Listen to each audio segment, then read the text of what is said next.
Royal Wedding, 4 goblins and a wedding. This is a really weird game, or at least a game with a very weird theme.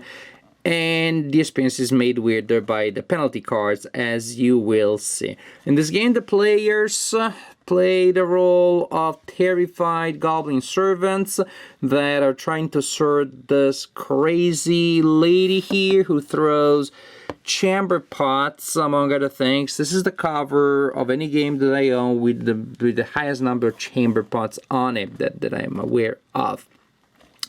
You don't want to touch the Goblin Princess. You want to run away from her. You don't want to touch her stuff. All of these things will give you penalties. You don't want to be bitten by the evil dog. And you're still running around terrified trying to accomplish tasks. It seems like a humorous premise. And it is humorous. But the game itself, I don't know. Well, I do, because I played it. I'll tell you in a bit. So the board looks like this. Depending on the number of players, it may be made smaller by adding these tiles here, so that with fewer players, you have less space to run around and to run away from the princess. Each player will have a token, such as this one, representing one of the terrified servants. Each token also, tokens also comes with a matching card. The rules call this a card. I'll still call it a token. So a standee and a token for each player. Then players will play cards during their turn to move things around the board. On the board we also have the dog, and we also have the scepter and the coffin there. Now, players during their turn will play 2 cards. When it is your turn, you play 2 cards and then you replenish your hand. There you go, more chamber pots. When you play a card representing a goblin, as you can see, each card has 2 bubbles. Say here's green or yellow. By playing a card with only a goblin on it, you get to move your goblin in the direction of the wall, of a wall marked by one of those 2 balls. So if right now I'm here, by playing this card, I can move 1 space toward the yellow wall or 1 space toward the green wall.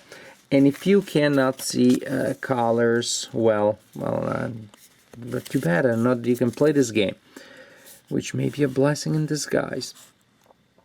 And so then after you play a card and you move, then you play another card and you move. And suppose I play this card here and I move here. Why? I don't know. That's just the way it works.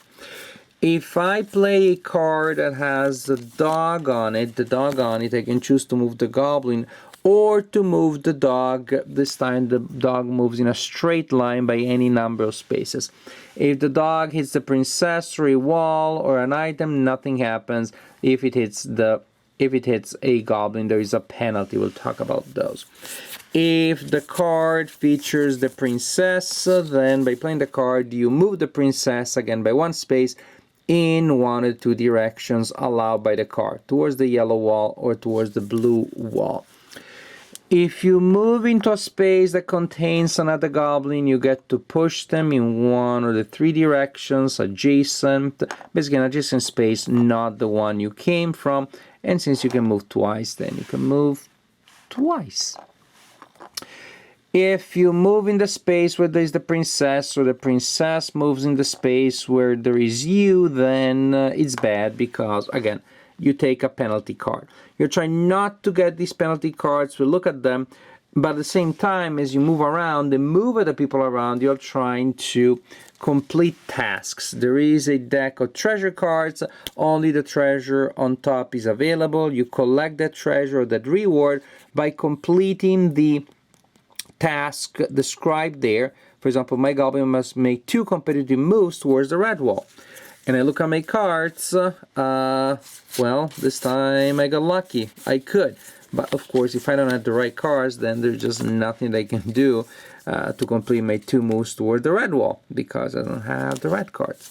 Or things like 2 consecutive moves towards the blue wall, 2 consecutive moves on the center squares, move Oscar and the princess next to each other, etc., etc., etc. They are incredibly random and situational, because if you don't have the right cards, then you simply won't be able to do it. It's just as simple as that. Another way of completing these tasks is by actually moving your goblin in the space indicated here. Say where there's a princess, or the princess, or the princess, or the princess, or the scepter, or the coffin, and so on and so forth. The coffin? Somehow it doesn't seem to be the right word, but I can't think of a better one right now. If you move in the space indicated by the minute icon at the bottom of the card, then you also get to collect the card, but you also get a penalty, as you usually do when you move on to one of these cards, because the princess doesn't like you to touch her stuff and doesn't like you to touch her, or doesn't like to see you being mangled by her dog, because, I don't know, Fifi doesn't like to eat this. It's not good for his stomach. So any of these things happen, the princess touches you, the dog bites your butt, or you touch those cards or anything else, you get a penalty card. The penalty cards come in 6 different flavors indicated by symbols on the back. As you can see, you have to shuffle each deck separately. And when you take a penalty card, you should try to take one of a type that you don't have yet. They have different effects that come into effect immediately, and they're cumulative. If you have multiple ones, then you have to resolve the effect of all of them. Effects such as when it is your turn, you have to touch the board with your chin. Oh joy. You must play standing up. How fun is that? You can talk, but only without opening your mouth. It's okay. However, you must also, if you had those 2 cards, you must also keep your tongue out when you talk. Or you have to keep your hand on your forehead, or you keep your hand on the shoulder of the person next to you. So you can imagine how fun it is to play when you're trying to resolve a combination of those effects, and other people also trying to resolve a combination of those effects. The game is over when the treasure cards run out. I can't imagine that ever happening. Or when the penalty cards run out. I hope that never happens. The most likely end is when a player collects 6 penalty cards, and at the point the game is over, and the player with the most treasure points, as indicated here, wins the game. If there is a penalty, then it is the player with the least penalty cards. If there is a tie for treasures, then the winner is the player with the least penalty cards. And this is how you play Royal Wedding. The game is made for stupid. It's probably the dumbest game I've played in a long time. Because when I'm trying to feel, I thought it was this. It's something that could prove the sentence to you.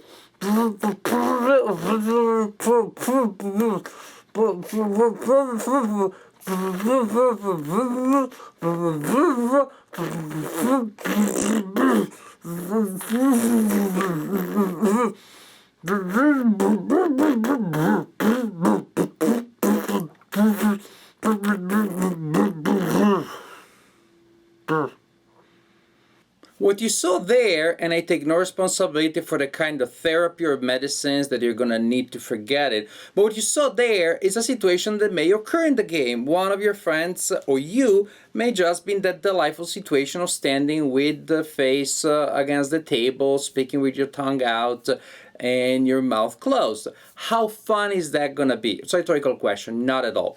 That really shows you that the designer seems to have missed what is the point of penalties in the game. Sometimes. Some of the penalties are like, if you forget to do this, then you're going to lose your card, that is your token. If you do it a second time, then you lose the game. Say, maybe somebody does a thing and you're supposed to laugh or snap your fingers. If you forget to do it, then you have a penalty. That works because a penalty makes it harder for you to win the game. And there are games where you have light, fun penalties just for a good laugh. Here, the designer just put together whatever weird stuff I believe came to mind. Standing doesn't make it harder for you to win the game because you're going to remember, you're standing. It's not funny, it's just uncomfortable. Keep your hand on the shoulder of another player, stuff like that. It's just annoying. These penalties are simply annoying.